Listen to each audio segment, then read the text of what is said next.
Recess for the House Education Finance Committee. And before us, we have House File 20. Representative Greenman, would you like to move House File 20 to be referred to the Committee on Higher Education? So moved, Your Honor, or Chair. Sorry, it's my court days. I was going to say, as Representative Frazier and Becker Finn say, you can't take the lawyer out of the lawyer, right? All right. With that, Representative Greenman, I understand you have an amendment and an amendment to the amendment to get the bill in the shape that you would like. So first, let's move the A7 amendment before the committee. Thank you, Madam Chair. I'd like to move the A7 amendment that reflects work done with DEED and MDE. Would you like me to explain it? Why don't you do that, and then we'll go to the A9, and then we'll do some adopting.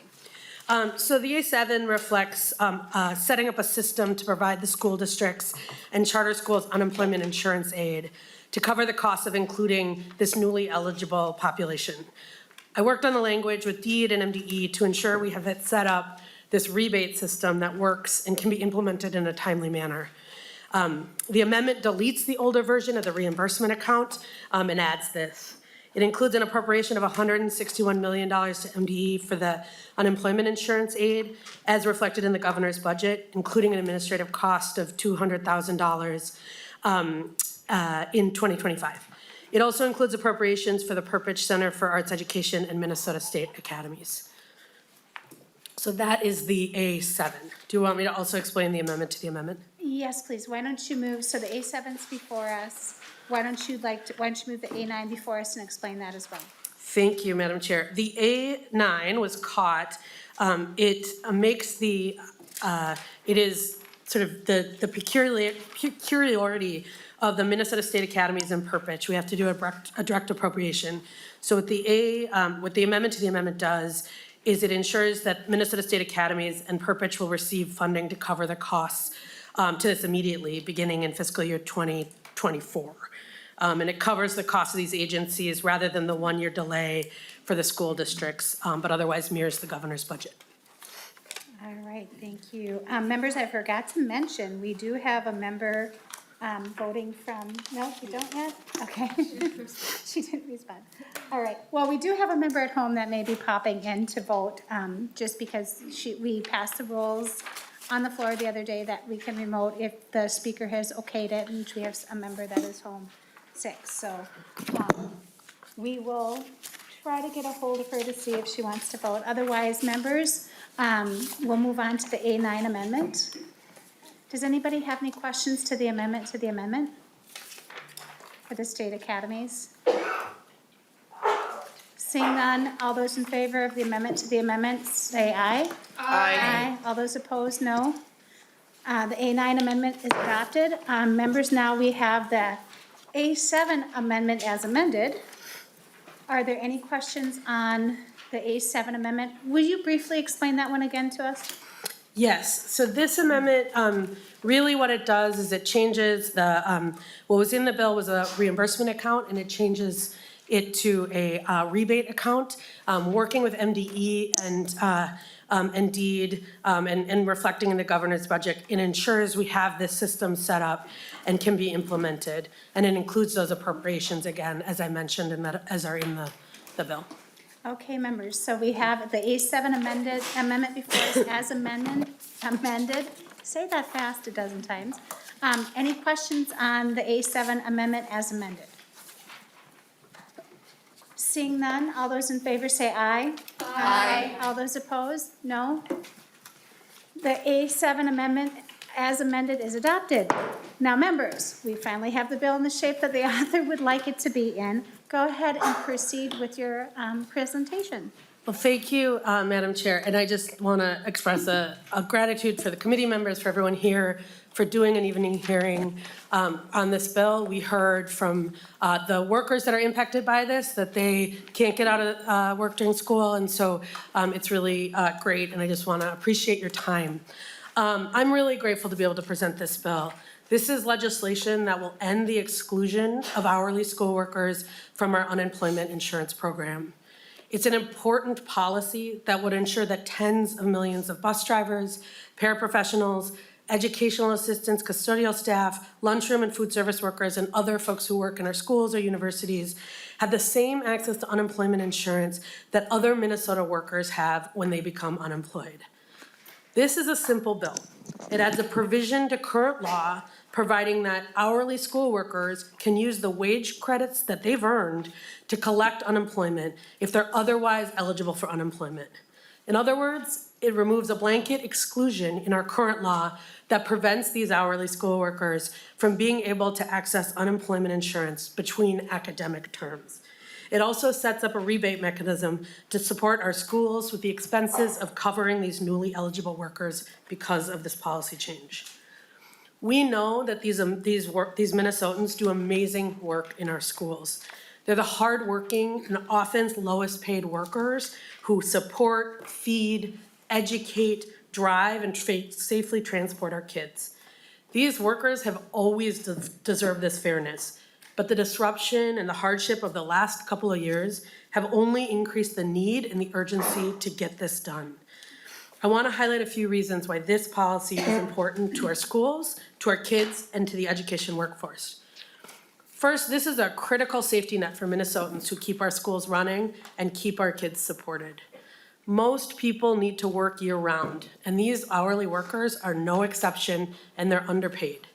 Many of these employees are making less than $15 an hour, or around $15 an hour, some without access to health care and insurance. They're living paycheck to paycheck and working to support their families. Providing the economic safety net for workers who are out of work through no fault of their own is exactly what unemployment insurance is for. Unemployment insurance is the safety net that most Minnesotans have access to and rely on for the economic security when they need it. This policy provides students and in our classrooms stability by providing economic security for our workers. We have a workforce staffing crisis in our schools. We hear about it in this committee, we hear about it in lots of committees. Paras, bus drivers, other supports. We have a workforce shortage. I hear about it in my district, I know you're hearing about it in yours, I know we've heard about it in this committee. A shortage of bus drivers means parents left to figure out how to get their kids to school. It means kids and classrooms are left with insufficient support that they need from ESPs and paras. It means campuses without staff to provide transportation, food, and custodial services, and it's stressful for our students, our teachers, our school districts, and all these workers themselves.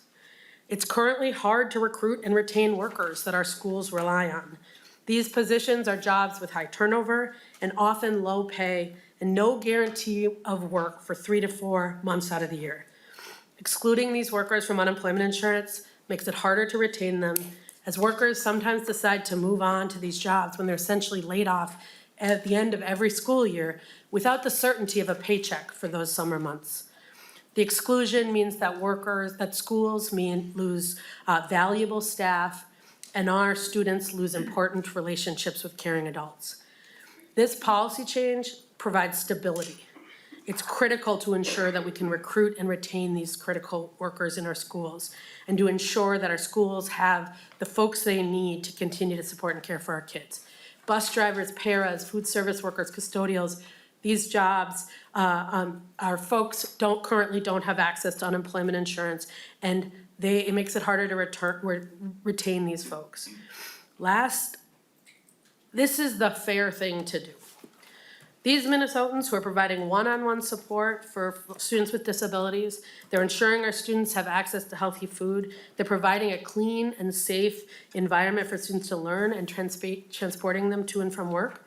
They don't have the same economic security as most workers in Minnesota. They're majority women, majority people of color, many primary breadwinners. They get a lot of lip service from us and the public about how important they are, how essential they are.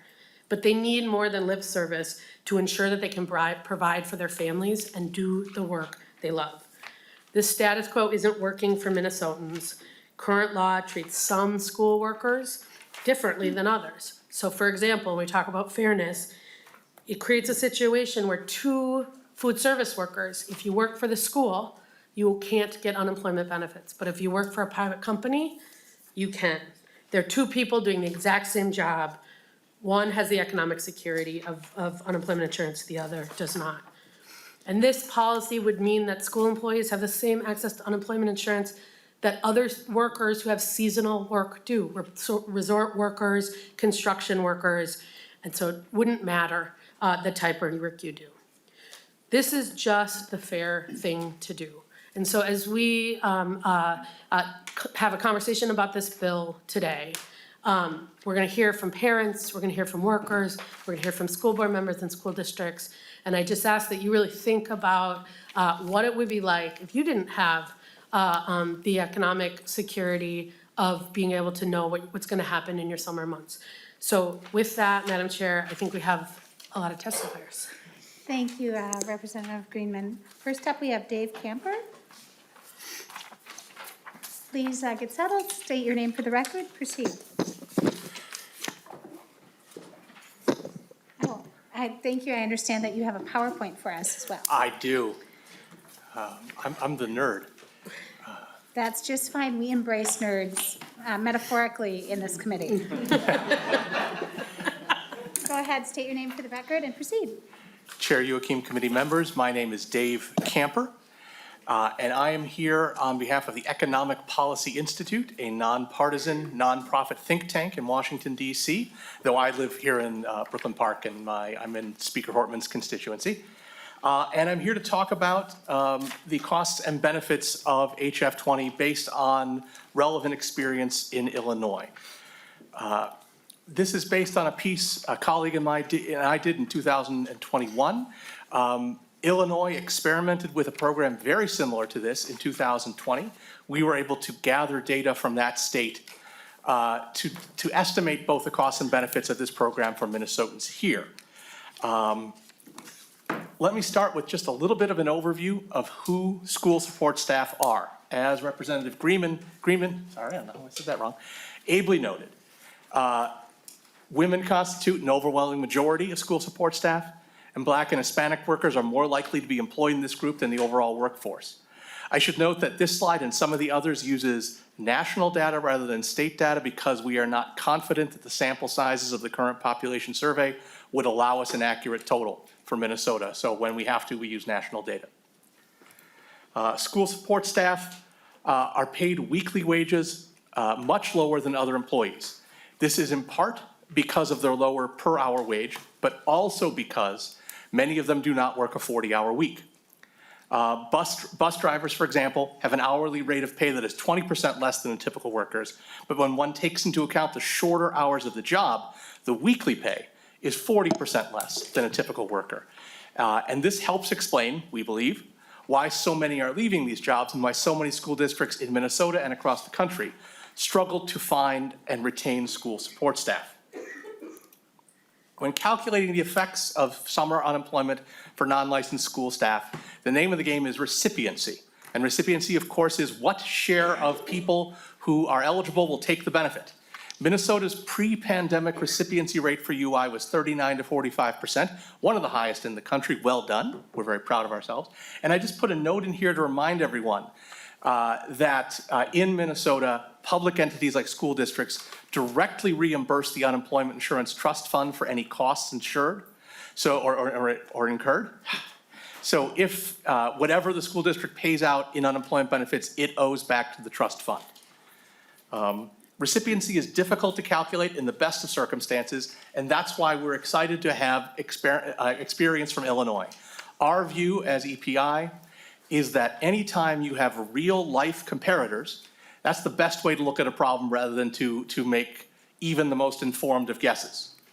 In Illinois, if we take it as sort of workforce summers, because we may be dealing with an employee who has unemployment for 2 weeks and an employee who's employed for 6 weeks, but if we consider full summer equivalents, 11% of the workforce in Illinois in 2020, and this is adjusted for the pandemic employment situation, the layoffs that had already occurred in school districts at that point, and the general economic chaos of the summer of 2020, that 11% of the workforce of school support staff use these unemployment benefits.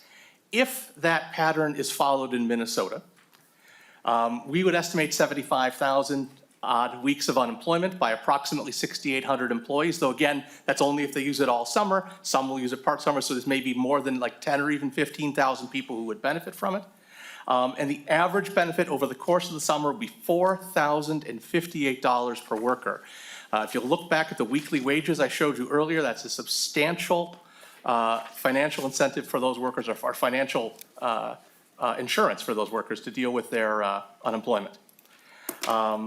The net costs, based on those numbers, would be around $28 million in Minnesota.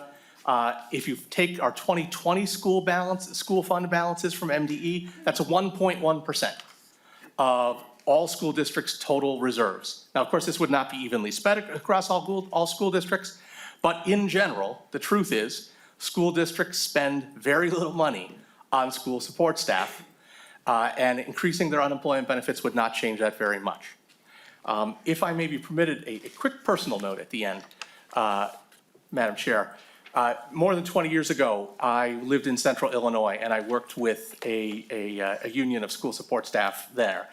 And the president of the union, who was a special education aide, who worked very hard, was very proud of her work, had to turn off her utilities in the spring and in the fall because she couldn't afford to pay the bills all year round. And in central Illinois, you can kind of get away temperature-wise with the spring and the fall. So she'd shower at the school, bring her laundry in, keep her food in the school fridge, and just hope she didn't have to go to the bathroom in the middle of the night, because that was the only way she could afford to do this work for those kids. And that's the kind of thing I'm hoping to try to alleviate. And that's why we think this is a good piece of legislation. Thank you. Thank you so much for your testimony and the PowerPoint, Mr. Camper. As I'll take a little leeway here too to say myself, as with paras, thank you for mentioning they don't always work 40 hours a week. Our paraprofessionals work when the kids are in school and the kids are not in school 8 hours a day. So that employment's cut short, and you don't usually get paid for days off of school, time, when they have teacher prep time during, officer duty days, they're not paid. So thank you for kind of mentioning that. Next up, we have somebody remotely. We have Andrea Hanek. Please state your name for the record and proceed.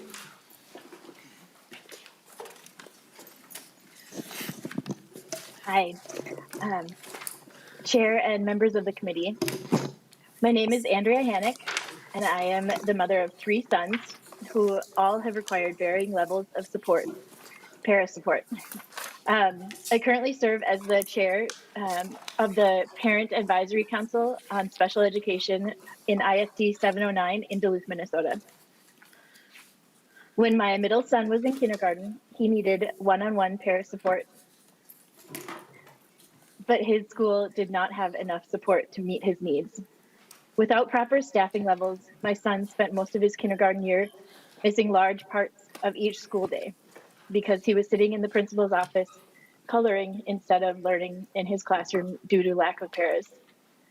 In 3rd grade, my son was able to access his education more than ever, thanks to having really strong support from his para, who truly cared for him and was focused on his needs throughout each day. He's spinning over in the corner. This is life. Oh, and yep. Okay. Yes. Okay, not buddy. Okay. And now you know why we need paras. So I'm gonna find my spot. Sorry, that might have. I reserved 10 seconds for that cuteness. Cute interruption. Okay. So she truly cared for him and was focused on his needs throughout the day. Throughout this year, this supportive relationship with his para really allowed him to access more time being included and learning alongside his non-disabled peers. But unfortunately, his beloved para had to reluctantly leave her job to take a more stable employment opportunity. This was the next fall. She looked all summer long for something to fill the gap so that she could come back until she returned in the fall. But instead, she found a stable job that was year round, and she couldn't turn it down. even though the new job was much further away from home, and the unpredictability and burden of the para job was just too much for her. So without that strong relationship, my son struggled to access his education for the rest of his 4th grade year. This created a stressful and unstable environment for my son, and really it ended very, I don't want to go into it very deep, but it ended very, very badly. I can't say that enough. So I want to say, I just implore you to please think about my amazing son when you press yes to vote for this, and think of the huge smile from the great sense of accomplishment he feels now when he does have, how hard he works for every inch of progress that he really gains, and how much he needs that support, and how much he depends on these amazing paras to be able to have this stability through the summer, to be able to show back up in the fall. This progress is truly only possible with consistent, healthy, well-paid individuals. Expanding access to unemployment insurance to hourly school workers not only means more stability for the dedicated staff who work with our children, but it truly also is more stability and support for our students, especially students with disabilities and their families. Thank you. Thank you, Andrea Hennick, and we do not mind the cute interruptions. Next up, we have Sarah Cook and Miles Wolf, and then on deck will be Leah Harp.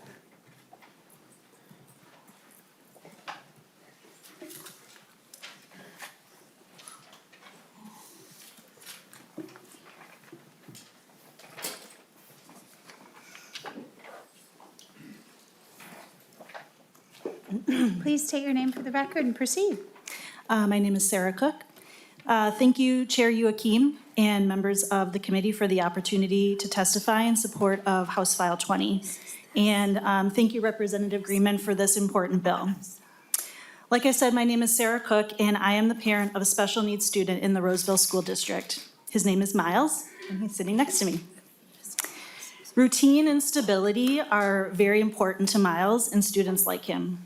Just like many adults, children with special needs feel more confident and secure when their daily activities and the people who lead and help with those activities are familiar and predictable. Research has consistently shown that confident, secure students learn better. In elementary school, Miles and our family were fortunate enough to have the same special education paraprofessional from kindergarten through 5th grade. Miss Beth knew him and us inside and out. She knew that redirection was the best way to get Miles to come inside from recess if he refused, and that talking about Star Wars, Marvel superheroes, and Minecraft would help him calm down when he became upset. She also knew what he was capable of and pushed him when it was needed. Miles loved Miss Beth like a family member, and so did we. Unfortunately, what we experienced with Miss Beth is extremely rare, and it hasn't happened since. Miles is now in 8th grade. Most families experience a lot of instability with their child's special education team. We never know who will be there year to year. More than likely, at least one paraprofessional will choose to keep working their summer job at Walmart or Pizza Hut instead of returning to the job they love because it is a bigger and more stable paycheck. Making paraprofessionals and other hourly school workers eligible for unemployment in the summer is one small thing we could do to keep more of them in the profession and give kids like Miles more stability in the classroom. Every school district in Minnesota is experiencing shortages of paraprofessionals. District administrators argue that they can't afford a program like this, but I argue that they can't afford to keep doing nothing. Our state has a $17.6 billion surplus, and our schools are due to receive a historic chunk of that money. There is more than enough to do right by our hourly school workers. Special education paraprofessionals are the best of us. They keep our schools running and they deserve more. Please support House File 20, and thank you for your time. Thank you so much, and thank you for joining us, Miles. Next up, we have Leah Harp, and then we'll go to some remote testimony. Please state your name for the record and proceed. Hi, I'm Leah Harp. I have an autistic 10th grader with learning differences, and it's been very important to us that he attends school in the least restrictive environment. And in the past, when he has been in a more restrictive setting, his he did not receive sufficiently challenging educational opportunities and he stagnated academically.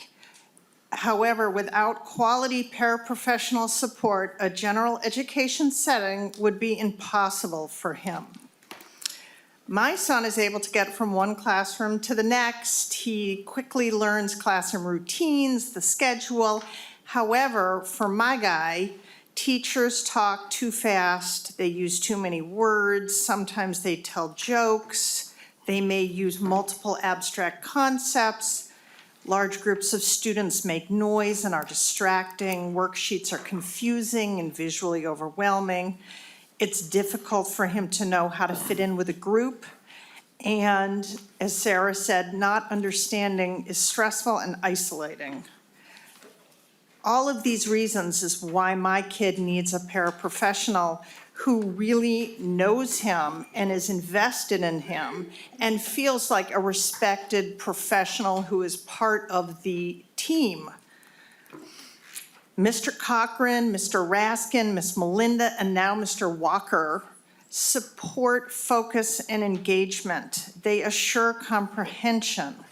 They modify verbal and written instructions and assignments to fit my child's comprehension and learning needs. These are sophisticated educational interventions, and they require a high level of training, focus, engagement, and caring. They're not just moving his body around. And when we have had paraprofessionals who just move his body around, he can't participate. And he gets very, very frustrated and stressed out, which then is horrifying for me and his dad. Over the years, we have formed close working relationships with our paraprofessionals. We really depend on them.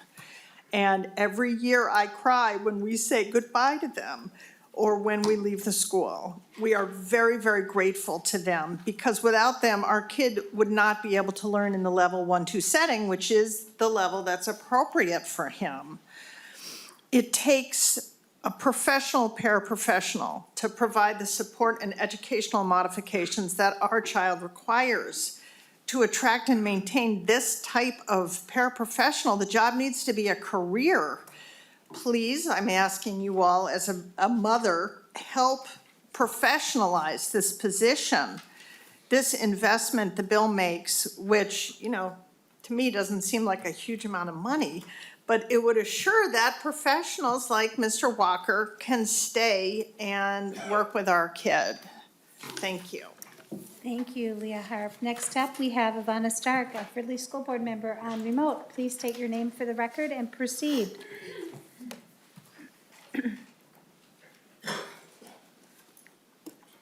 I believe you're on mute. You might want to unmute. There we go. Chair Joachim and members of the committee, I'm Ivana Stark. I serve on the Fridley School Board, and one of my committees is serving on the 916 Intermediate School Board as well.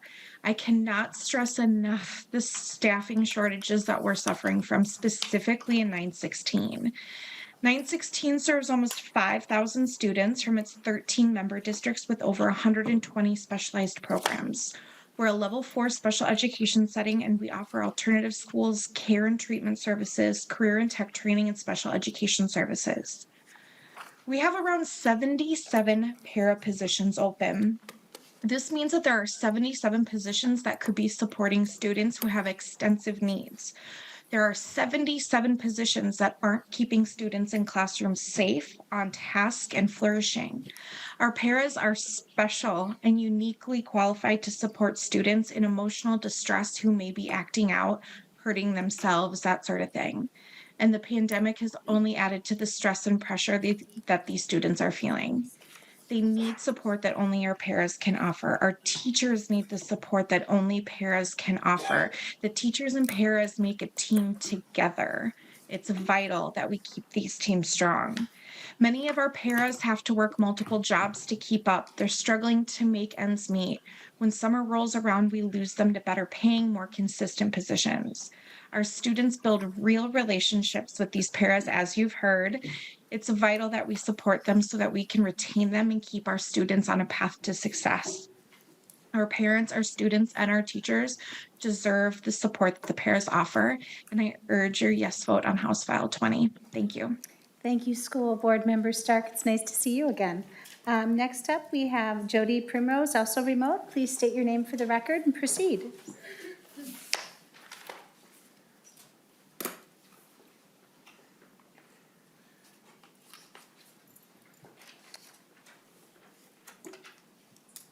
Go ahead, Jody Primrose, Yes. state your name for the record and proceed. Jody Primrose. Good evening, and thank you, Madam Chair and members of the committee. My name is Jody Primrose, and I am an educational assistant at ISD 181 in Brainerd, Minnesota. Sorry about that. I am also on the negotiating team for the ESP union in our district.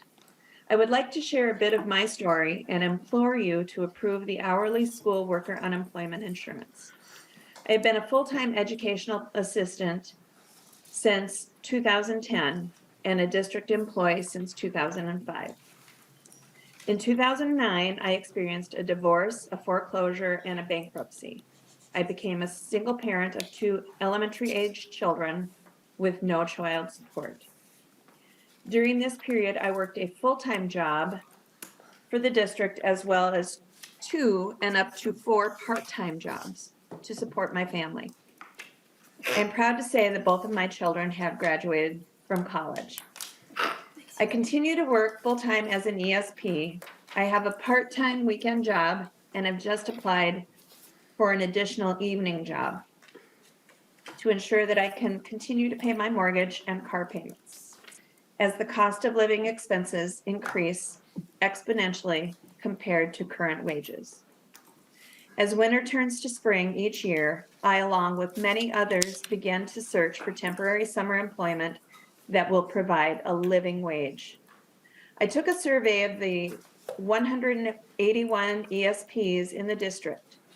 97 of the 119 respondents replied that they have to find temporary work during summer to cover living expenses from the end of one school term to the beginning of the next. Over 50% of the respondents said that they hold a part-time job during the school year, and the income earned is to keep up with the cost of living. I asked for additional comments that I could share with you on their behalf. I wish I could share all of them, but I've chosen just a few that clearly state the importance of passing this legislation. First comment, many people stated that they have a spouse that helps with living expenses and still have to find a part-time job during the summer months. Every summer, I need to find 1 or more jobs to survive the summer. It becomes harder to find employers that are willing to hire temporary employees for the summer months. The older I get, the harder that becomes. It is hard to patchwork enough hours for enough pay to support my family during the summer months. Another coworker said, working multiple jobs to survive leaves me feeling exhausted and not my best for my family or the students that I support during the school year. And the last comment that I want to share with you this evening is job opportunities to work in my position as an ESP to earn my current wage is only available for 3 weeks and part-time, not enough to sustain my family. Either I work for my school and piecemeal finances together to make ends meet, or miss an opportunity to work as an ESP making less than my current wage to work a temporary job and have additional jobs just to supplement for the summer until school resumes. Educational support professionals are a vital and essential part of the education system in Minnesota. Extending unemployment benefits to hourly school workers will put us on the same playing field as other seasonal workers, which would help retain ESPs. I do thank you for the opportunity to share my story. I appreciate the value and chance to weigh in on the policy that would greatly impact the well-being of educational support professionals in Minnesota. Thank you very much. Thank you so much. Next up, we have Dawn Petersdorf.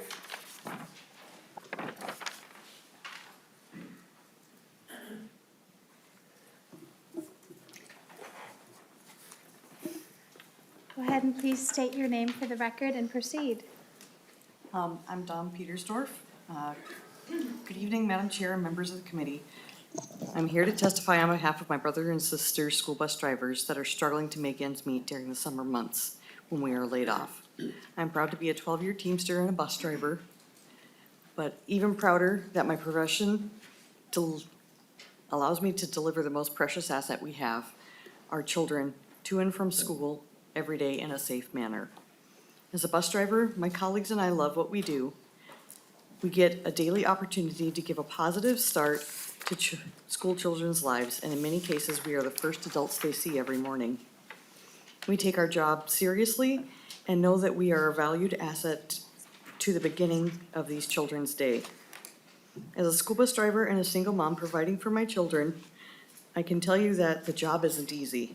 I leave very early and work long days due to the split shift.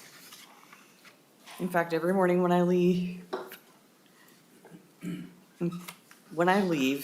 consistency is very important, and especially when children have to wait outside, sometimes in inclement weather. Having a regular driver that knows the route is so important so that children do not endure long wait times outside that could be unsafe. Today, you may have an opportunity to come and say that there are opponents because it'll increase costs that will then transfer onto districts. That is false and disingenuous because the cost of training a new driver is substantial. For instance, a new driver costs approximately $2,500 just to train them and get them behind the wheel. Secondly, the company offers a $3,000 bonus for these people to stay with the job for the year.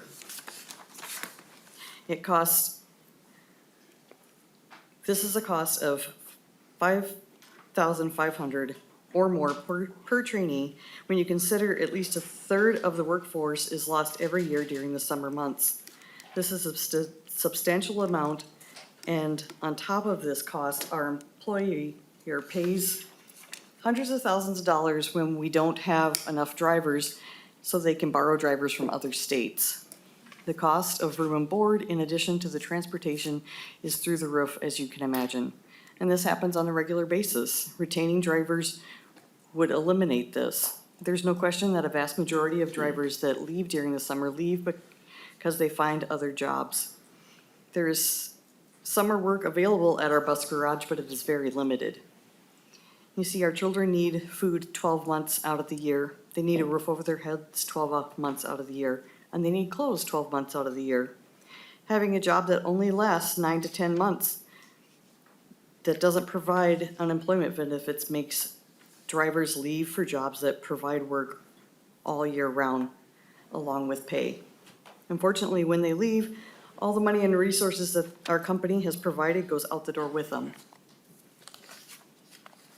I'm not a public employee, I work for a private company. All we're asking for is parity and comparison with other workers, construction workers, resort workers that are provided unemployment benefits, yet we aren't. Better yet, school cafeteria workers that work for a private company are also provided unemployment benefits during the summer months, but we aren't. Why? While we are not asking that they not be provided benefits, we're asking for the same thing. In closing, I thank you for the opportunity to speak today.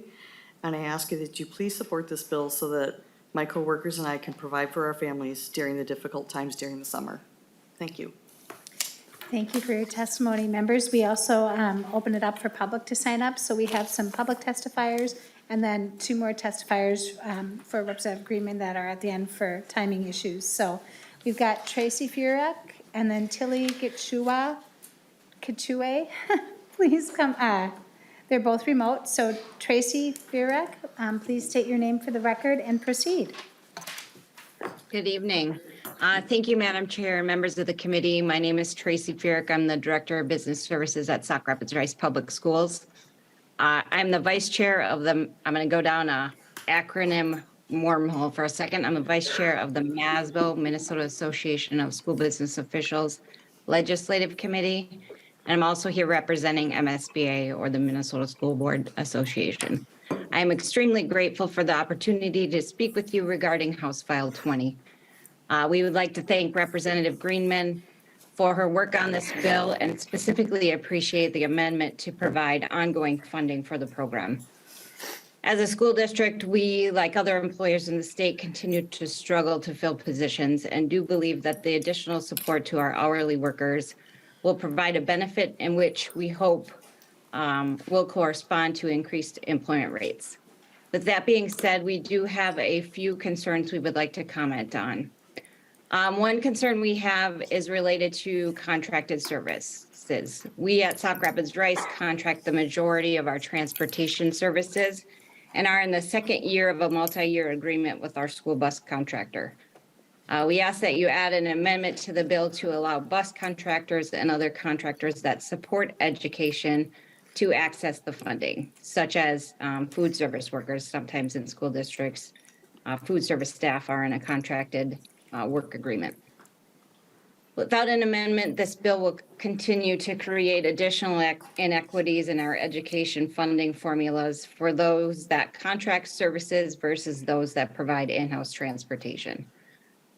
The unemployment costs for our contractors will undoubtedly be passed on to school districts. Additionally, last summer, we employed over 70 employees, 20 of which were hourly non-certified workers to run our summer school programming. We served approximately 620 students. We have seen a significant increase in student participation in the past 2 years as a result of two things. We started providing transportation to our summer school programs in an effort to eliminate barriers for families, and we also are providing meals for those students. Both of those situations require the assistance of non-certified staff. Last summer, we encountered staffing challenges and are concerned that we won't be able to offer transportation or food service due to the inability to fill those positions. We have questions, I will say, about what constitutes an offer of employment and how this will impact our ability to staff those programs that our students with the greatest needs, frankly, rely upon. In addition to summer school programming, we're concerned about how this will impact our summer rec programming, our childcare that we offer over the summer, and of course, the continued administrative functions that need to occur in a school district. Contrary to some beliefs, school districts do not completely shut down over the summer. So again, I'd like to thank you for the opportunity to speak with you this evening, and I'm certainly happy to stick around and answer any questions you may have. Thank you for your testimony. And members, I wanted to announce we have Representative Mary Frances Clardy is on Zoom, so she's in attendance that way. Next up, we have Tilly Gitchue on remote. Please state your name for the record and pronounce it probably more accurately than I did, and proceed.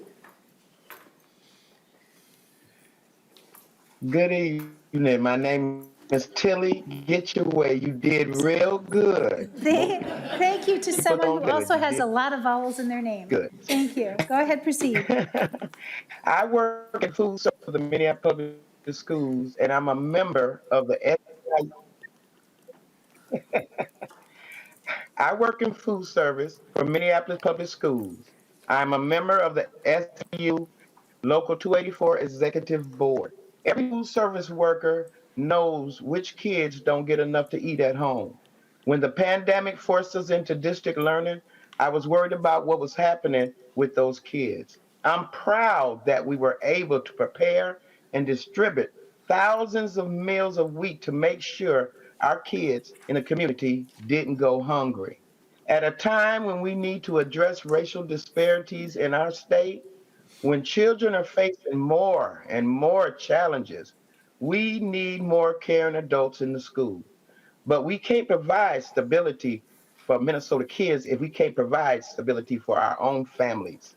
When I was younger, I used to work 2 or 3 jobs. I cleaned a daycare, I cleaned my church, anything I could find to make ends meet. I can't do that second job anymore. I'm older now, and one job just has to be enough. I do get to work in the summer, but our summer meal program only lasts 6 weeks, and it's only 4 to 6 hours a day. I normally work 8. In the summers, we were paid a lower rate of pay, but we won our normal rate of pay in our recent contract. We bid in the summer for work based on seniority. I got enough seniority that I always get to work, but all the young people that we just attracted and trained to do this work are out of luck.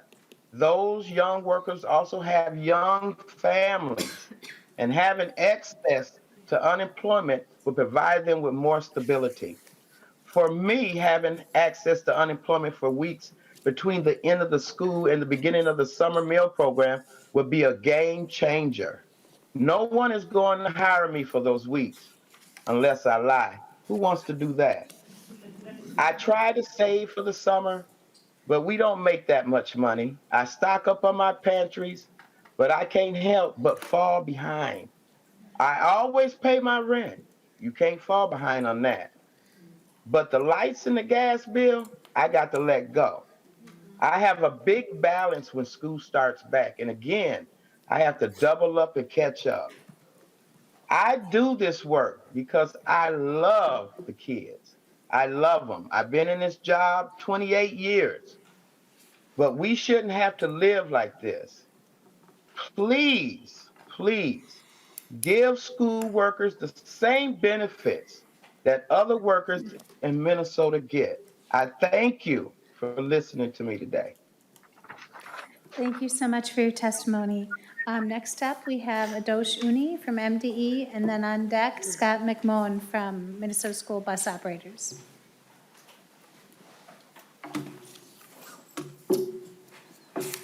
Please state your name for the record and proceed.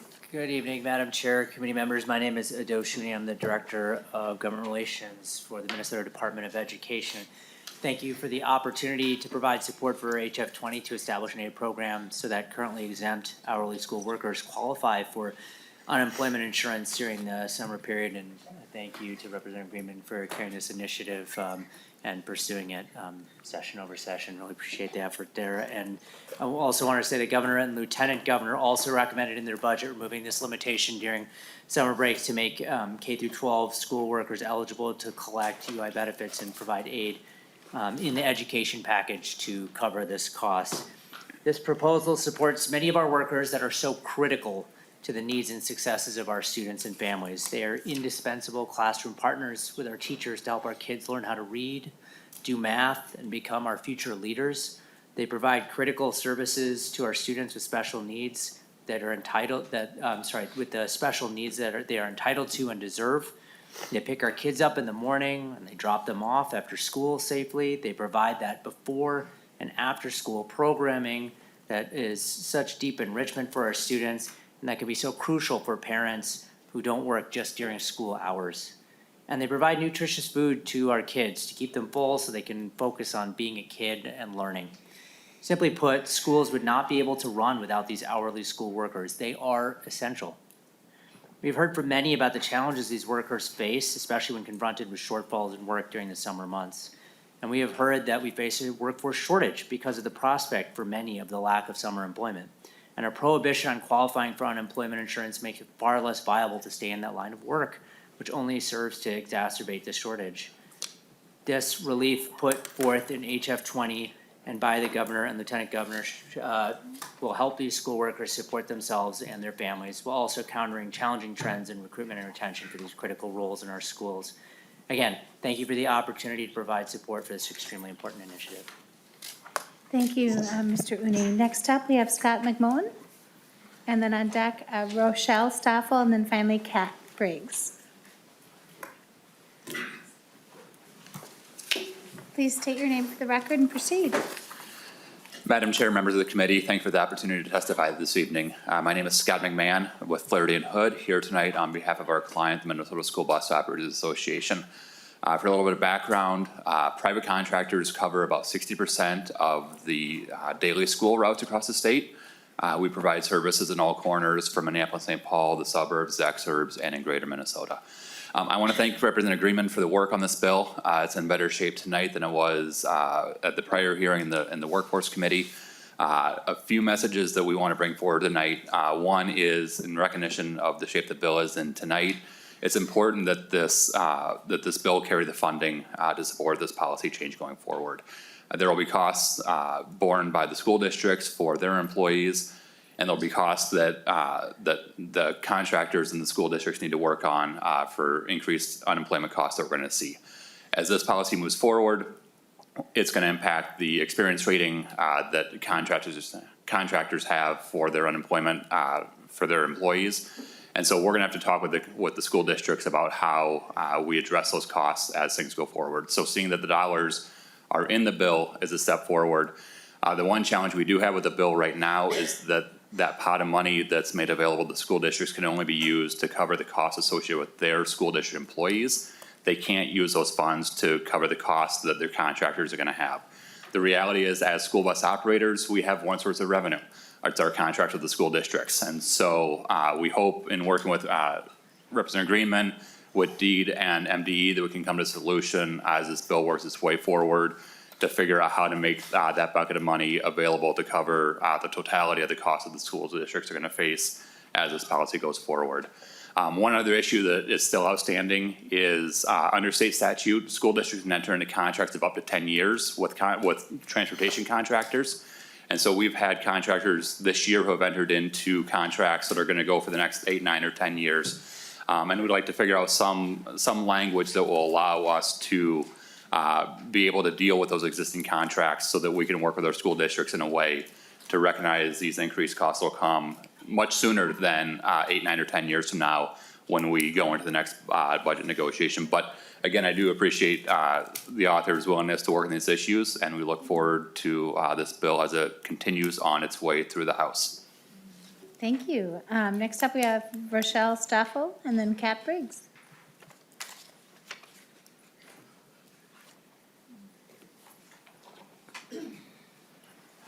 Please go ahead and state your name for the record and proceed. Good evening, Madam Chair, members of the committee. My name is Rochelle Stoffel. I'm a member of AFSCME, Local 844 and Council 5. We represent workers in the St. Paul public school system. I work as a clerk at Eastham Middle School, and I've worked in the district for over 28 years. Thank you for hearing my testimony today.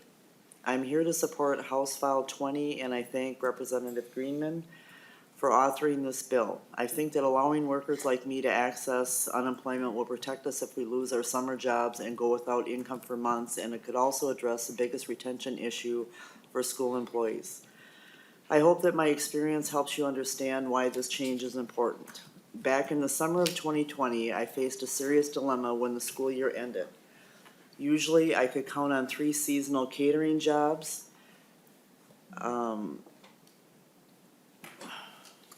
to replace my school income until I restarted in the fall. However, I had 2 problems. First, none of the catering jobs were available. As I'm sure you all remember, COVID had shut everything down, and catering and other hospitality jobs were hit especially hard. It was incredibly challenging and just emotionally a letdown because I enjoy catering a lot. But my coworkers at these jobs had a fallback. They had access to unemployment insurance. This is where my second problem came up. When I tried to apply for unemployment, I was initially given a benefit, but soon after my case was placed into a pending status, and I didn't know what I could do to change that. Since my job for most of the year is at Eastham, I was barred by state law from receiving unemployment benefits for any of the jobs.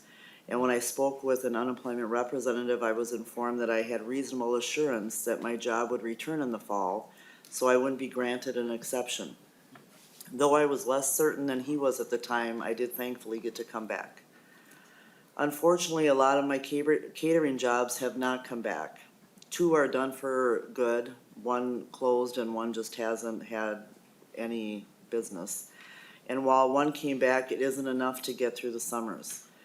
During that first summer, I pulled money out of my deferred comp and I know others within the district sold family heirlooms, took out credit card or loan debt, took equity out of their homes, really did anything they could to get by. Others left working at the school district altogether because our jobs for the majority of the year just isn't enough anymore to pay our bills. Without access to unemployment, working in classrooms, on school buses, and in administrative support roles in schools just isn't as viable of a job when we are required to go without income for months at a time. I just think that school workers deserve access to unemployment insurance. We aren't any different than other workers that have off seasons, like construction workers. We depend on income year-round. Our bills do not stop. I hope that you pass HF 20 and make unemployment insurance work for all workers that need it. Thank you for your time. Thank you for your time. Last up, Kate Briggs. Kat Briggs. Please state your name for the record and proceed. My name is Kat Briggs. Thank you, Madam Chair and members of the committee for listening to my testimony. I am a school bus driver for Independent School District 196. When I left corporate America, I wanted to give back to my community. Growing up, I had the same bus driver from elementary through my senior year in high school. Peggy, bus 39, knew my name, where I lived, and what my schedule was. She took me to and from school each day, as well as driving me to various athletic events and field trips. She was a great school bus driver, and I hope I make the same impact on my students that she made on me. When I started my bus driving career, I was naive. I thought I was able to get unemployment, just like my sons who work construction.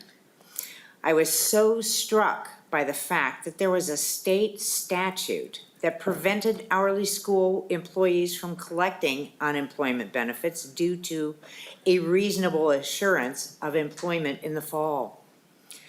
Other seasonal employees have a reasonable assurance of work, but still get access to this basic safety net program. My boys may not have known exactly what job they were going to report to in the spring, but they knew they would always be concrete to pour. My husband is a farmer. My first year of driving coincided with bad weather year for farmers. Had it not been for a federal program, we would have lost our home the first year I drove for the district. Had it not been for incentive bonus and back pay from contract negotiations, I would not have made it through my cancer diagnosis last year. School workers should not be asked to go from financial crisis to financial crisis. We deserve the same benefit everyone else gets. The first summer of COVID, I did get unemployment. Because of the pandemic and the school shutdown, my unemployment claim was approved. We still had to be careful with our money, but we didn't have to scrimp and save the way we do every other year. And I could drive to my son's place in Kenyon to help with my new grandbaby and not have to worry about affording gas. It was a small amount of money, but it made a huge difference. I worry for our new employees. No one tells them they can't get unemployment. I worry for myself and my coworkers as inflation has eaten into my wallet, making my summer months scary again. We bid on summer routes and just about every driver bids. The routes are assigned by seniority. Summer routes are approximately 16 hours per week compared to 40 plus hours during the school year. I currently drive 52 a week. Summer school is only for 3 to 6 weeks at most. Unemployment would provide me with a partial wage replacement for the weeks between the end of the school year and the beginning of summer school, and again between the end of summer school and the beginning of the year. I fear that as we hire drivers and they learn there is not enough work during the summer months and that they cannot collect unemployment benefits, they will quit and take their commercial driver's license down the street. It's critical that we have the best people to drive our kids. And when they're on my bus, they're my kids. We are understaffed and constantly trying to recruit new drivers and chaperones. All school districts are in a recruiting and retention crisis in each and every department. Children need consistency in their lives these days as the world has become inconsistent for them. What better way to show consistency than to have the same bus drivers, chaperones, food service staff, and other staff year to year? Give us the opportunity to receive unemployment compensation. It is not a handout. It is not forever. It is not at the expense of education budgets. It is something that equalizes hourly school employees with the rest of the hourly employees in the state. You as legislators have the ability to make unemployment benefits a reality for hourly school employees like myself and my coworkers. It is time to make this a permanent reality for us all. Thank you very much. Thank you for sharing your story. Members, we can go to questions right now. I have Representative Bennett, and then, yep, Representative Bennett, go for it. Thank you, Madam Chair, and I have two questions for the bill author, but before I do, I just want to give a shout out to all of our support personnel in schools, paras, bus drivers, food service workers, and more. They are invaluable, and I actually have a lot of good friends that paras that I got to know who worked in my classroom have maintained that, I've maintained that friendship with them. They're wonderful people, care for our kids deeply, so I want to just thank them. But I do have a Representative Greenman, a couple questions, Madam Chair, if that's okay. Thank you, go ahead, Representative Bennett. Okay, Representative Greenman, my first question is, I kind of foresee an unintended consequence with this bill, and I'm wondering if there's something in it that would prevent that. But should these UI benefits, these new ones, come into place, it seems to me that school employees may be inclined not to work during the summer for fear of conflict with those unemployment benefits. And therefore, it may be harder for school districts who do work. They just don't shut down over the summer. There's a lot that goes on, and more, hopefully, that could go on. How are we going to stop that from, they may have a hard time getting employees to work because of these conflicts with unemployment. We need paras for summer school, we need bus drivers, we need all those, people. So how can we work that out? Representative Greenman. Thank you, Madam Chair, and thank you, Representative Bennett, for the question. This has come up a lot, and given that this is education finance, it is my opportunity to, I think I'm going to phone a friend and call Deputy Commissioner Evan Rowe to explain how unemployment works. The reality is that the way unemployment works for everybody is if there's a suitable job, a suitable employment, you can't turn that down and be eligible for unemployment insurance. And so in order to be eligible for unemployment insurance, if there are jobs available, folks will take them. And as we heard from many of our testifiers, when we talk about summer and whatever else, there are not enough hours, there are not enough jobs, more junior folks don't get them. But I am gonna ask, and I know, I beg forgiveness that this is not the Workforce Committee. In Workforce, we talk a lot about unemployment insurance, but turn it over to Deputy Commissioner Evan Rowe to describe how unemployment insurance works. Please state your name for the record and proceed. Members of the committee, my name is Evan Rowe. I'm Deputy Commissioner for Workforce Services and Operations at the Department of Employment and Economic Development. And, Go ahead. Madam Chair, Representative Bennett, Representative Greenman covered it very well, but just to add to the point, if a education professional if their job was continuing over the summer and they were not laid off, they would not be eligible for unemployment benefits under this. Assistant Commissioner Rowe, maybe because we don't, some of us aren't familiar, including me, with how unemployment works, maybe you could walk through how somebody would be eligible, how they would apply, and what criteria they have to meet to get that unemployment.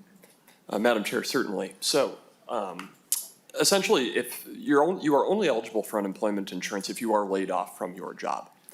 So you would first have to be laid off from your job under any provision to be eligible for unemployment insurance. Additionally, you have to be looking for work, you have to be willing to accept suitable employment. So if, a similar role was available within the district, you wouldn't be eligible for unemployment insurance, under these provisions. And again, you're required to be, actively looking. So that, all those components, I think, tie together mean that if somebody did have employment over the summer, they wouldn't be eligible under this provision or any provision of unemployment insurance law in the state. Thank you. I saw Representative Anderson. I didn't have you on the list yet, but I saw you perk up and want to ask this Assistant Commissioner a question, so go ahead. Thank you. Did you have a? I did have a Okay, follow-up Representative question. Bennett, follow up And then. then a second question for the bill author, if I could. But my follow-up question, thank you, is, excuse my lack of knowledge on how this all works, but if the job is not equivalent, let's say it's only, like some were mentioning, 6 weeks over the summer, versus a full-time, all-summer job, are they still required to take that 6 weeks, not get unemployment then, but then go back on unemployment? How would that work? Assistant Commissioner? Madam Chair, Representative, I think, every situation's a little bit different naturally since it comes down to individual situations. I guess what I would say is, it has to be, there's quite a bit in the statute about, technically what's available for suitable employment means. It's 268.085, subdivision 15 for kind of the whole thing. But really it's, I think generally speaking, it has to be comparable in level, and if you were offered partial employment, you wouldn't be eligible for full scale unemployment, right? It could be pro rata in that regard. Assistant Commissioner, I'm going to do a chair's privilege here just to understand it a little bit better too. So if a para or a bus driver was offered the 3 weeks for summer unemployment that was comparable to the pay they were getting, they would have to take it. But that still wouldn't preclude them from then being able to get unemployment after those 3 weeks before the fall session started. So I'm looking to the experts to answer this question. Madam Chair, Representative, that's correct. So so let's say if you were, 12 weeks, if there's a 12-week summer, you were able to work for 1 month of that summer, but there was an 8-week layoff, then you wouldn't be eligible for those 4 weeks that you were working naturally, and then for that 8 weeks, you would have your eligibility would resume in that regard. Thank you, Assistant Commissioner, for walking us through that, just so we are level setting so people understand where we're coming from. Representative Anderson, I see that you also had a follow-up question. Yeah, thank you, Madam Chair. So I think it needs to be, so if an employee had a job that was a 9-month contract, and they came to the end of the 9-month contract, they would be laid off essentially from the school or from the whatever, the entity. And if they were then offered a position, that's a different, separate position. They would not have to take that, correct? Because it's not the same thing from an unemployment standpoint. Assistant Commissioner. Madam Chair, Representative, I think that this is getting into kind of really sort of a really weedy area in terms of what suitable employment is and is not. I think just maybe at a sort of a general term, it has to be comparable in terms of the employment. Like, for example, if you were a school bus driver, a district couldn't offer you a position in, say, janitorial work because those are not comparable positions. Those are not it's not the same type of work, just as if you were in construction and your employer offered you a role in a kitchen, for example. It's not the same type of work. That would not kind of constitute an offer of suitable employment. Now, again, I think there's all sorts of situations and scenarios which can exist in, you know, in organizations as complex as a school district. But that's kind of the big picture about how I think about it. Representative Anderson, did you have a follow-up? No, thank you. Thank you. Representative Greenman wanted to follow up. We'll yeah, start going back to the list. Thank you, Madam Chair. And I just wanted to recall the testimony, which is, I think what we heard, and we've heard in workforce, what we heard here, is there are actually workers who are desperate for hours, both as paras, as bus drivers, as food service workers. We don't have the situation where folks are turning down jobs. They're actually looking for hours. And I think that Mrs. Tilly Kachue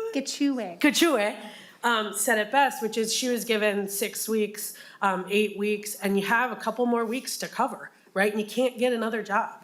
And so when we're talking about this partial wage replacement, it is half of folks' earnings, which is already low wage work. People can't afford not to have 2, 3 jobs. And so I think when it is very critical that we have folks for summer schools and drive and bus. I think one of the conversations is we have a staff shortage, and this is a solution to that, to provide that stability. But I don't think what we're hearing from workers, we're not hearing that folks are being offered hours and they're turning them down. Assistant Commissioner, before we go on to the list, one more question for you before we let you go, unless folks have questions directly for you. If somebody that is a para is offered a continuing contract throughout the year, which only includes, like, teachers are continuing contract, but they actually only work 9 months, they are not eligible for unemployment then, right? So if a district offered continuing contract, they wouldn't be eligible. Madam Chair, I guess I'm not personally familiar with the way that with the mechanism of a continuing contract in the domain of the Education Finance Committee. I guess it would come down to the specifics. If they would they only be working for those 9 months? I think I'd have to kind of look at that, because I think that it can really the devil can be in the details on those sorts of things. Thank you, Assistant Commissioner Rowe. I just know from a teacher contract, it's a continuing contract, but you only work for 9 months, but you're paid for 12 sometimes depending. So I do not believe, but you are the expert, I am not, so maybe if you could get us that information later, that would be wonderful. And generally, if I may, Madam Chair, it generally ties to the the wages that one receives, right? On an ongoing basis. I think a couple other things I'll just note, since I didn't mention it earlier, if that's all right, is this change would not include teachers or administrators. That is prohibited under federal law. So one cannot do teachers or administrators or those kinds of senior level professional staff.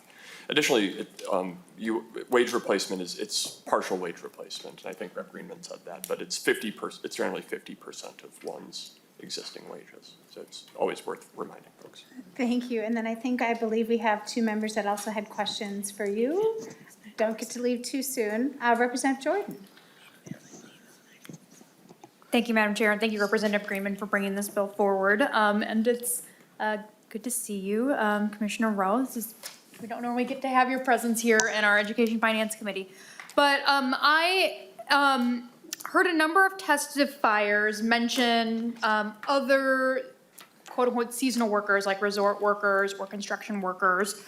And I'm wondering how our UI system handles these other situations where workers are maybe have temporary or have assignments. And then, so I'm wondering how our UI system handles these other situations. And then I have a follow-up. Thank you, Representative Jordan. Representative Greenman. Madam Chair. Madam Chair, I can answer that question, but I have an expert sitting next to me, so I'm gonna Deputy Commissioner answer that question.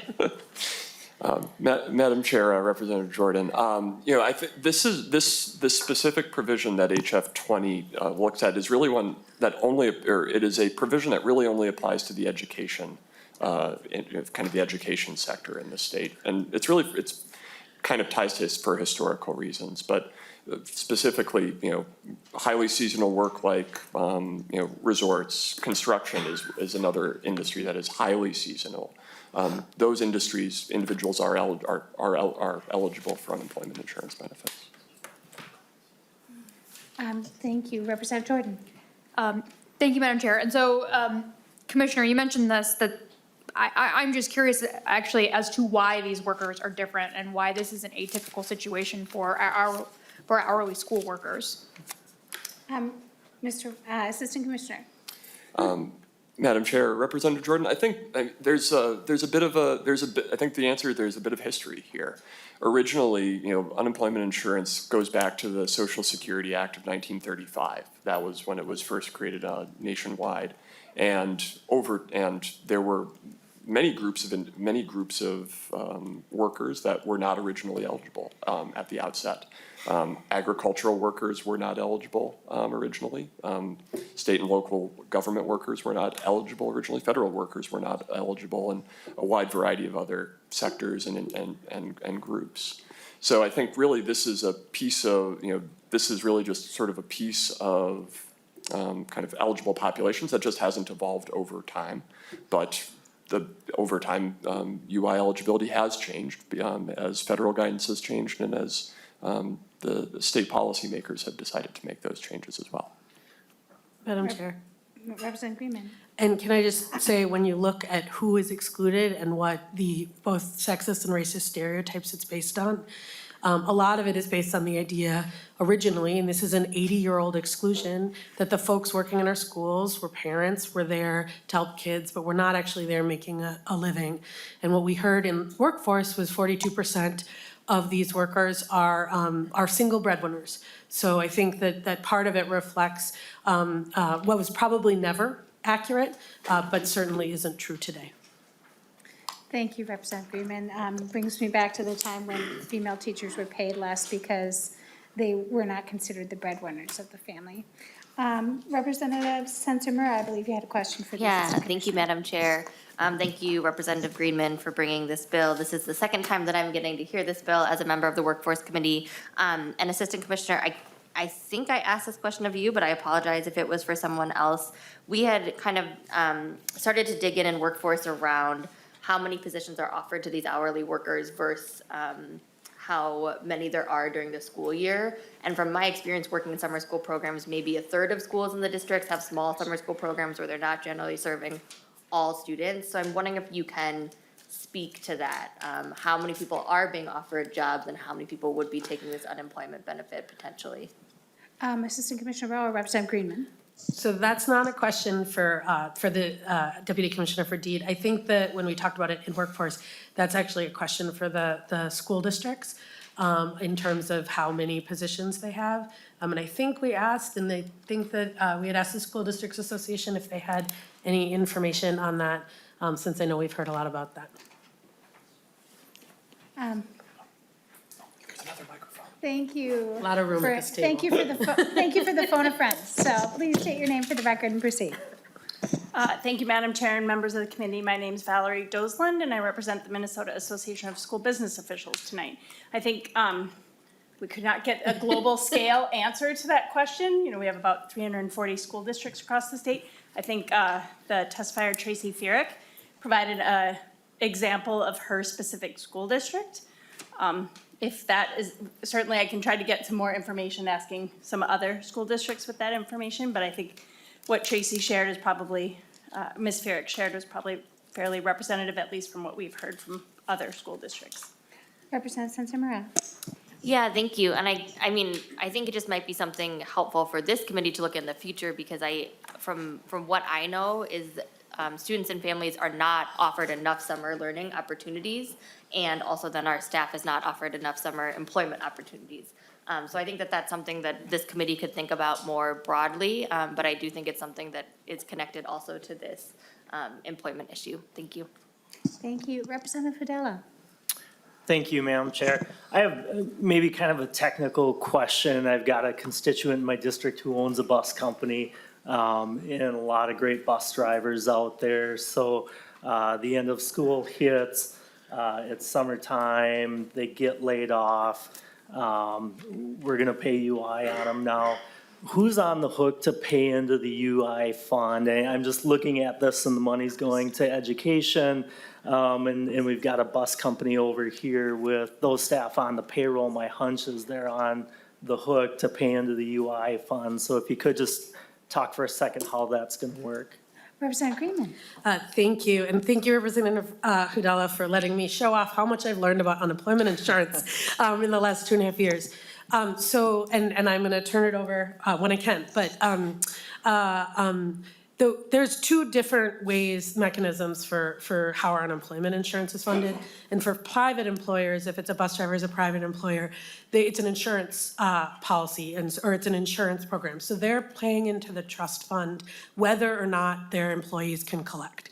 So our private employers are currently paying into the UI trust fund, and the difference in cost may be there's an experience rating. So if more of your workers are collecting unemployment insurance, you may have an increase in experience rating, but the majority of the costs they're already paying. We've had bus drivers and bus drivers associations in the past actually tell us, we're already paying for this and we can't offer the benefit to our workers. For non-education drivers, we're paying for them and they're getting that worker. So part of this benefit is, and I think we heard from a first student bus driver, the costs of recruiting and retaining are far outweigh what'll be a relatively marginal experience rating. For our public and nonprofits, they pay it as a reimbursement. So they only pay it when it's used. But for our private operators, regardless of what you're doing, private companies have to pay unemployment insurance on their workers. Representative Hudala, follow-up? Just one, Madam Chair, thank you. So is that where this funding is coming from? If these employers are already paying in and creating that revenue, is that revenue then being allocated back to pay for this and not coming out of additional state budget, if that makes sense? Representative Greenman.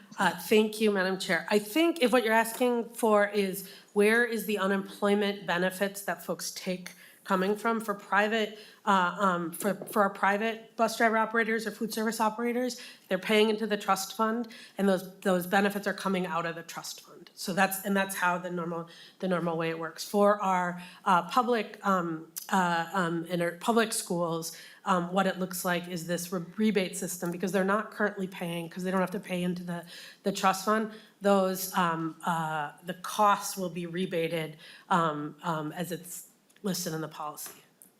Representative Hudala? Thank you. Thank you. I'm going to go to members that haven't had a chance to speak yet before I go back to members that have talked already. So Representative Knudsen. Thank you, Madam Chair. As a small business owner, I do have some concerns, and I have quite a bit of experience with unemployment. I think something too that's been mentioned several times throughout tonight is we have a statewide workforce shortage. I think creating another program that's going to incentivize more people to not work in any sector is counterproductive to that. I think the best way that we can address this issue would be, let's empower our local school districts. Let's give them the money and let them increase the pay. And that way, these people that do sometimes seek seasonal employment are still free to do that while making more money during the school year. I have a great appreciation for our paras at our school. My children don't ride the school bus, so we don't have very much experience with that. But I know that they are some of the hardest working people that we have. They love our children. They spend extra hours not getting paid to help our children, and that should be recognized. So I'm all for increasing their pay, but I don't think that we want to cause another area of concern by having more people not working. So, Thank you. Representative Greenman, I didn't quite hear a question, but I could see Sorry, you there want to was- respond. Thank you. Yeah, thank you, Madam Chair, and Representative Knudsen. So just to be clear, this does not create a new program. We have an unemployment insurance system, and this is just eliminating one of the last exclusions to this program for this set of workers. The vast majority of Minnesota workers are eligible to collect unemployment when they earn their wage credits. Last year, in a bipartisan way, we eliminated the exclusion for high school workers in the summer. This is the year to eliminate the exclusion for those paras and bus drivers who are actually supporting them. And so when we talk about a program, this is not a new program. It's a very established program that we're just letting folks into. I also just wanted to say, you know, we can give a lot of lip service to folks, and I think we all really care about these workers and hear their stories. We need to listen to them. What they're telling us is that they need this economic security and to be able to continue doing the work, to paying their bills, double up to catch up, I heard a worker say, can't provide stability for Minnesota kids if we don't provide stability for our own families. And so when we talk about it, just when we're thinking about and creating policy, I absolutely think we need to think about raising wages, and I know we'll have that conversation. But the other thing we're hearing about is the instability of summer months. We're hearing paras who are leaving and not coming back because we heard a story from a parent because they're taking full-time jobs other places. People love doing these works. They're doing this work. They're there for our kids. We need to make sure that they have the same economic stability of all other workers to be able to stay in these jobs. Thank you, Representative Greenman. Representative West. Thank you, Madam Chair. Really quick, I wouldn't say Representative Knudsen did lip service. She said we should pay them more. And I think she has a good point there because this $162-ish million could be about 2% on the formula. And schools have been asking for more money that they can spend as they choose. But I do have a question for maybe fiscal staff. So on the assumptions of the page 4 of the fiscal note, it says, if demand is higher, the UI aid will be prorated, if it's higher than the deed estimate. If it's prorated, who picks up the other side of that proration is my question. Representative Greenman.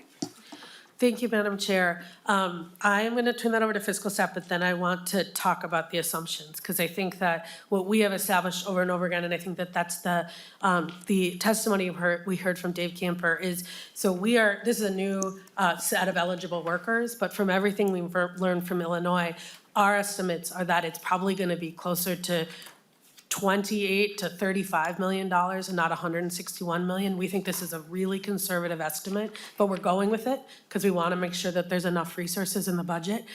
So I'll turn it over to fiscal staff to talk about the prorated, but I would just mention that if this, as we get experience with this and folks become eligible, and if it is less money, which we expect it to be, it'll be forecasted down and that money will be canceled back to the general fund. Thank you, Representative Greenman. Ms. Bethel. Thank you, Madam Chair. Excuse me.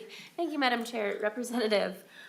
Yes, so in saying that the aid will be prorated, the aid will be dispersed proportionately to all of the districts, and then if there are additional costs that cannot be covered by this roughly $162 million in aid, then districts will be allowed to levy for those additional costs as they usually are able to levy for their reimbursing unemployment insurance costs. Representative West, did that answer your question? Thank you, Mrs. Chair. Sorry. It's like, Madam Chair, Chair Joachim, maybe that would be a better way of going about it. That's also concerning because that will be a burden on the taxpayers. And this is an easy program to fund with $18 billion in surplus, but my concern is the school districts are going to be left holding the bag when we're in a non-surplus situation, which I guarantee you we will be in if this is enacted in the future. But thank you, Mr. Chair. Representative Greenman. Thank you, Mr. Chair. Mrs. Chair. Thank you, Madam Chair. Sorry. Thank you. Representative like West your- for getting me off my game. I liked your honor better, whatever Yeah, works. thank you. No, I would just repeat, I think, the way that this policy is written is that, is intended to provide the support that we anticipate. And again, as I said, I think we think it's a pretty conservative estimate for all the reasons that Dave Camper laid out in terms of this is a population that doesn't look like the average worker in Minnesota because of the things you've heard, because they're working 2 or 3 jobs, because their wages are usually much less than the average wages. And it is meant to, and if you look at the way the policy is written, to provide that stability with levies. So this is providing the state funding, so that school districts cannot levy for the money that they're already getting from the state. Thank you. Representative Edelson. Thank you, Madam Chair. Is that loud enough? Sorry. I'm always not close enough to the microphone. Thank you, Representative Greenman. I just want to center us back to really what you're aiming at with this bill. And I think it's really important to remember in this room that in these seats of power, what we do and how we vote actually matters to people's lives. It matters when somebody comes and testifies before our committee that they had to take an equity line out to pay for their bills, that they could not pay for their water or their electric. They had to think about that. This is the people that love our children, as we heard testimony, people that love our kids and cannot wait to see them. Now, I don't know about you, but I want children people that work in our schools to love our children. And I want to know that the people that are in these seats around this table love them back. And I think one of the ways by loving them back is taking them off this excluded list, Representative Greenman. And so, I mean, there's a few different things we could do. We could do full year school, which my sons, I floated past and they said, absolutely not. And we could take care of that, but I don't think that's gonna work. And plus we have to add AC systems to all of our schools and update them. And boy, we talk about spending that surplus, Representative West, I think we would have it all done. But the next thing would be to pass this bill. And I think that I can speak for, I'm sure, many of us on this side of the aisle, that we can't wait to pass this bill. And we can't wait to make sure that we're stepping up for our paraprofessionals, our bus drivers, our custodians, our lunchroom staff. And I just want to mention one other thing is there was a bus driver, Michelle Jelnick, in my district that was this amazing woman. She had this kind of tough exterior, never know what she thought, but she loved the kids. She died of cancer. And I thought of how she was very kind to my sons and how we couldn't do anything for her. So as we vote for this bill today, I'll be thinking about Michelle. Thank you. Thank you, Representative Edelson. Representative Hill. Thank you, Chair Joachim. Hey, just a quick message of thanks to our folks who provided testimony here tonight. And as a public school teacher, these incredible partners in the work that we do each day to serve students and families. And Ms. Briggs, your testimony brought to mind many faces that we interface with in the Hill family every day. And a special thanks to our partners in serving our students and families. So just a message of thanks. Thank you, Representative Hill. I'm going to go back to Representative Anderson, then Representative Bennett. Thank you, Madam Chair. I wanted to point something out and then just ask you to talk a little bit more about experience ratings. I know there was some talk, or I heard some talk about the fiscal note and questioning that. The numbers in the Economic Policy Institute handout make assumptions that only 11% of employees would go on unemployment. It looks like, again, I don't know if the numbers in here are accurate with how many students, but the fiscal note assumes it's about 64%.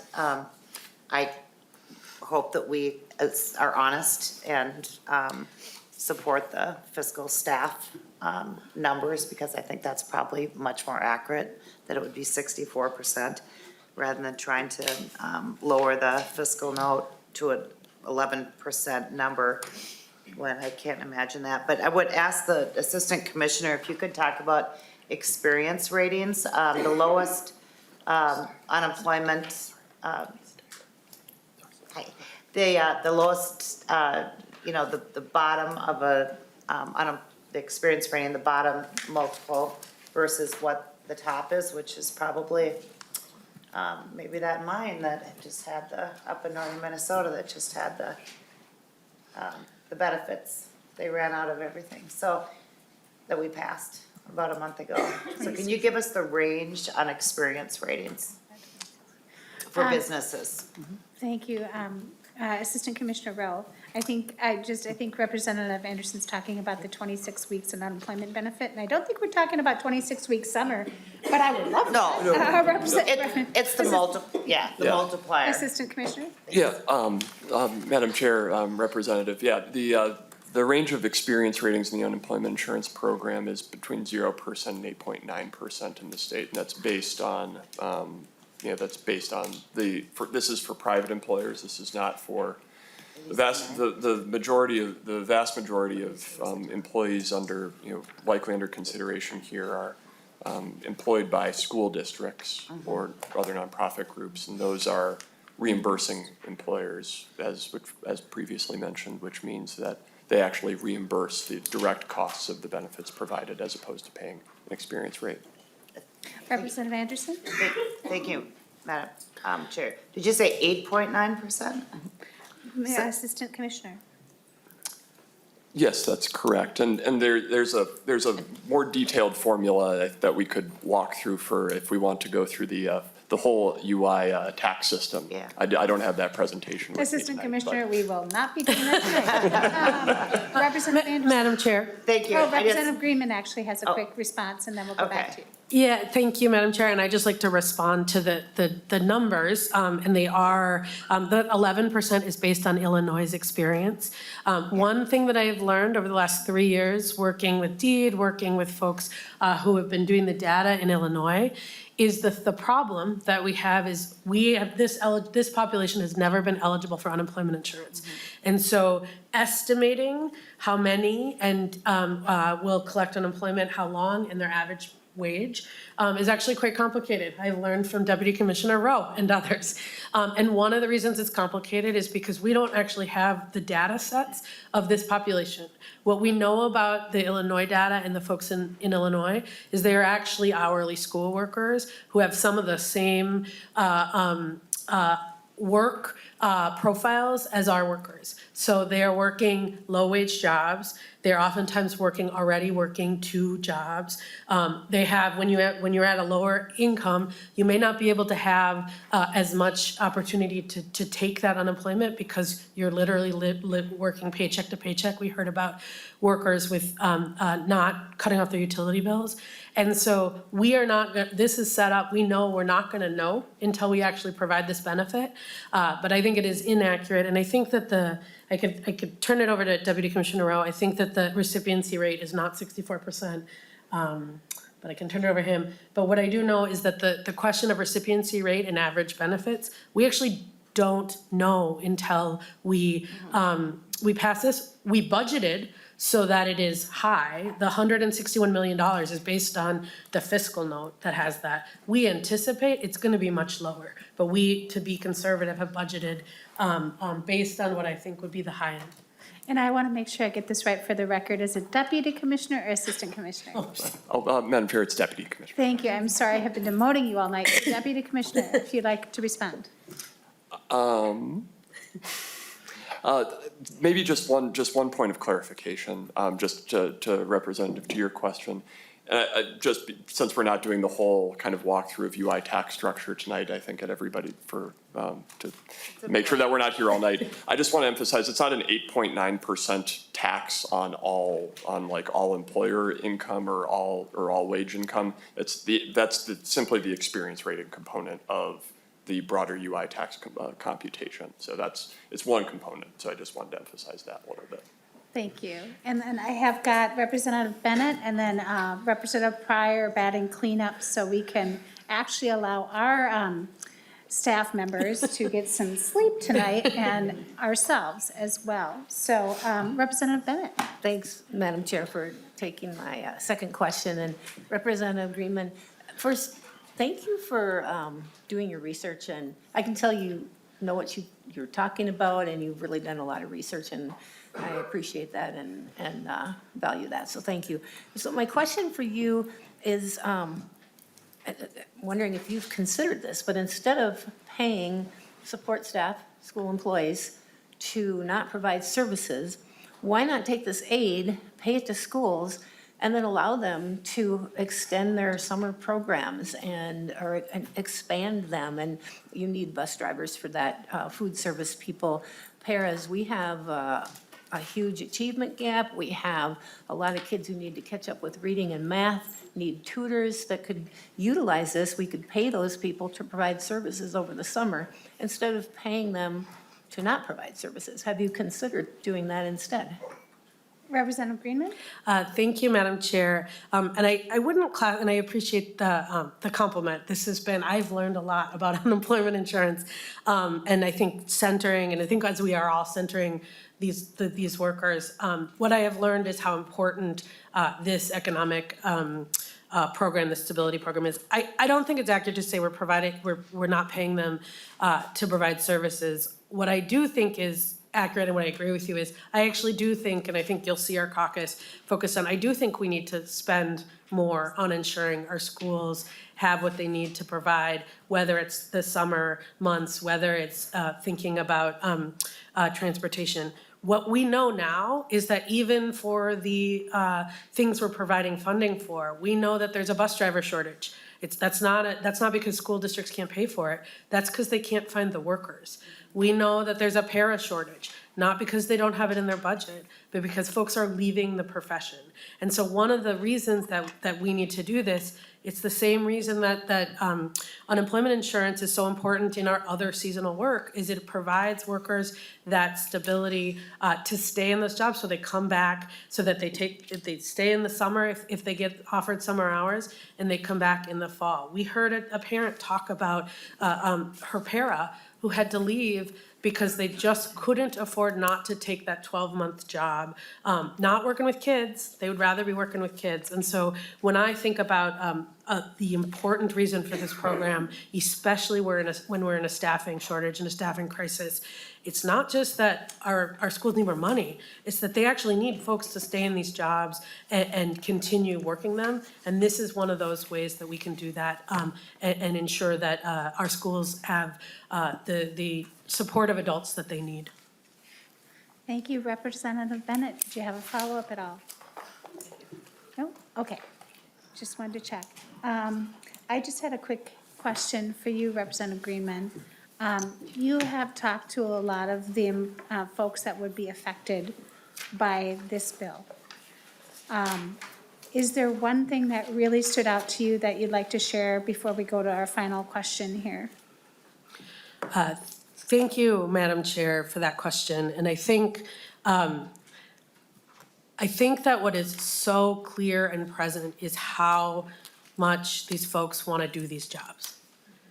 People talk about, and you know, when you talk about bus drivers, they're turning down jobs that make more money, that are more stable with their commercial driver's license, in order to, I don't know if it was said tonight or in workforce, but to drive, you know, our most precious transport, our kids.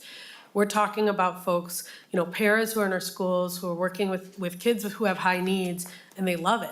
And we hear parents talking, and kids talking about how important that is. And so I think that when the thing that I have gotten most is we are really trying to make sure that folks have the economic security to continue doing these jobs that they love, these jobs that we all know are critical to our schools. And I think that sits at the deep advocacy that some folks in this room have spent 20 years trying to get this policy passed. And it's because they want to do these jobs, they want to work with our kids, and they need to be able to have that economic stability for their families to do it. Thank you. I just had to ask the question just to reground us. So Representative Pryor, I have you on the list last. Thank you, Madam Chair, or Chair Joachim. I like that kind of, the Chair Joachim. I think that works. And then everybody has to practice your name. And that's always a good thing. So I think we have to say again how much we appreciate all of the testifiers that you brought, because they told about their reality and what we know from being out there in the you know, talking to folks about what our issues are with our schools. what you hear about over and over and over again, if you have any contact with schools, is that there is this workforce shortage. And you say, well, what are we going to do about it? We can say, and I think we will say, we should pay these people more. We should make sure that they have benefits. And the other thing that we have just heard from your testifiers, and I know that Representative Greenman, that you know from so many other people that you've talked to, one of the other solutions is they also need stability in funding. And we hear that phrase all the time. And that stability in funding is that you got to get through the summer. And if you've got those jobs to fill in, great, those are the jobs that they're choosing because it gets them through the summer.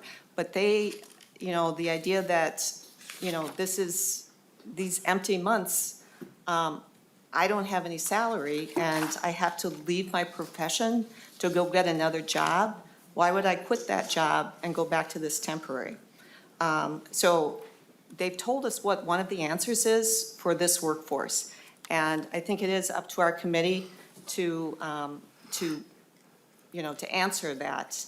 And you have done the work, and that's what I think everybody on this committee can agree to say that this is valid coming forward, and we deeply, deeply appreciate that. This is one of the things that's going to make a difference to our school, and I know that other members have said that it will make a difference to our students' lives to be able to keep these people employed and to be able to offer them the benefit that the rest of us get. I have been a temporary worker, and I got unemployment, and there's no difference between the work that I was doing and the value of the work that these people are doing. We've just taken them off the books. We've made them something less than other employees, and we're not giving them the respect they deserve. And so that's going to be the message that I think we should be, that united voice to give these workers, these valuable, valuable workers, the respect and the benefit that they deserve. So, thanks. Yes, Representative Ellison? Madam Speaker, I'd like to request a roll call. Thank you, Representative Ellison. Roll call's been requested. We'll let our remote member know as well. And Representative Greenman, I wanted to give you final word, of course, on this bill you have been working on for quite a while. Thank you, Madam Chair, and thank you, Chair Pryor, for grounding us in that. And I just want to say, sort of as in my closing, this policy has been something that some of the folks in the room, I'm looking at Kelly Gibbons, I'm looking at Kat Briggs, have been working on for a long, long time. And this year, I think we're going to get it done, and we need to get it done. In workforce, there was a para from Deer River, Erin McKinney, who said, the question that I think should be driving this debate, which is, what is the future of our kids worth to you? And I think when we think about the future of our kids, we have to think about the bus drivers, the paras who are supporting our kids, the food service workers. You know, I think about Peggy at bus 39 because I have heard Kat Briggs talk about her. But I also know that there are kids who have Kat at, I don't know what bus she's at. Be great if it would rhyme.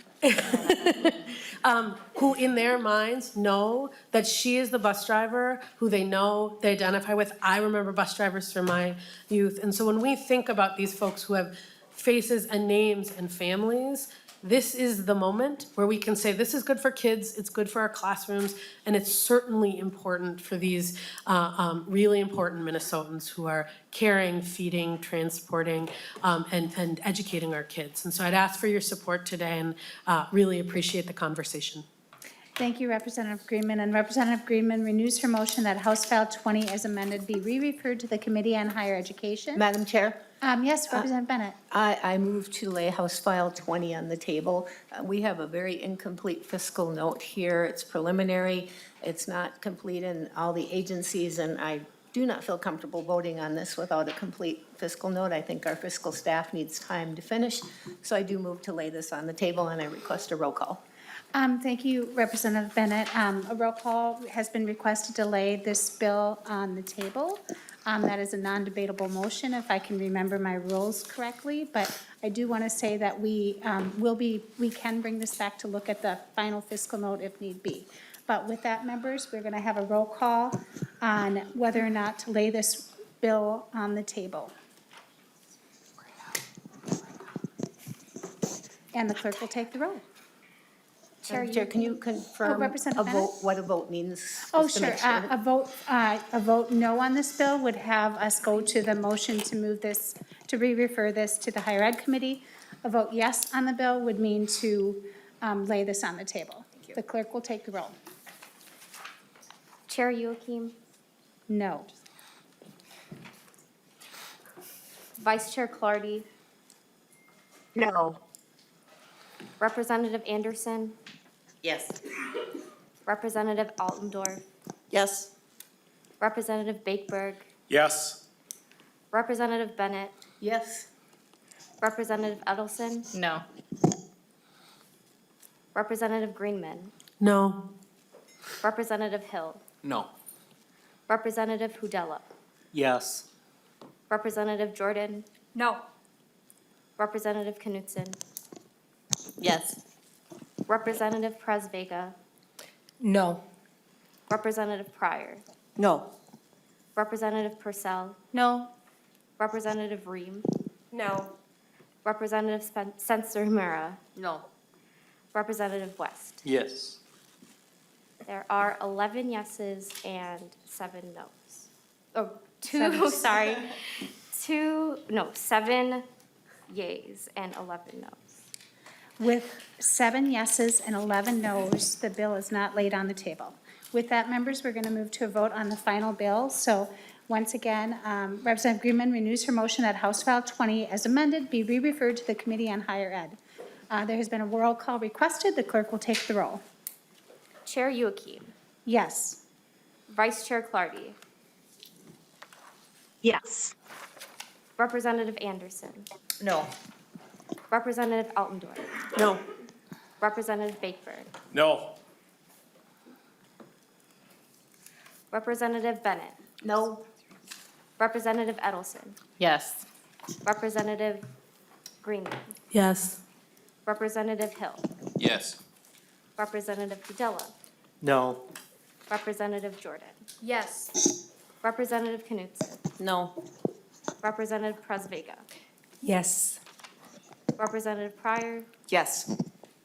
Representative Purcell, Yes. Representative Sensor Mura, Yes. Representative West. No. There are 11. Oh, Representative Ream, I'm so sorry. Yes. It's like I didn't know. So there are 11 yeses and 7 noes. Members, just sit still so we can announce the final passage. So House File 20 has been re-referred as amended to Higher Ed, and a vote with 7 noes and 11 yeses. So with that, members, first I want to thank Representative Greenman and all the testifiers for your time tonight and the members' time tonight. I know night hearings aren't always the best. I know I needed to still drink coffee. Tomorrow we will be hearing from Representative Becker-Finn on House File 170 right away at 10:30 in our committee in Education Finance. And then we're going to adjourn that and come back at 11 a.m. for a joint hearing with the Children's and Families Committee on the Office of the Legislative Auditor's Report. So you have some scintillating reading for tonight. With that, first I got to say, I'm sorry. House File 20 is re-referred as amended to higher education. Forgot to tap the gavel. With that, members, we are adjourned.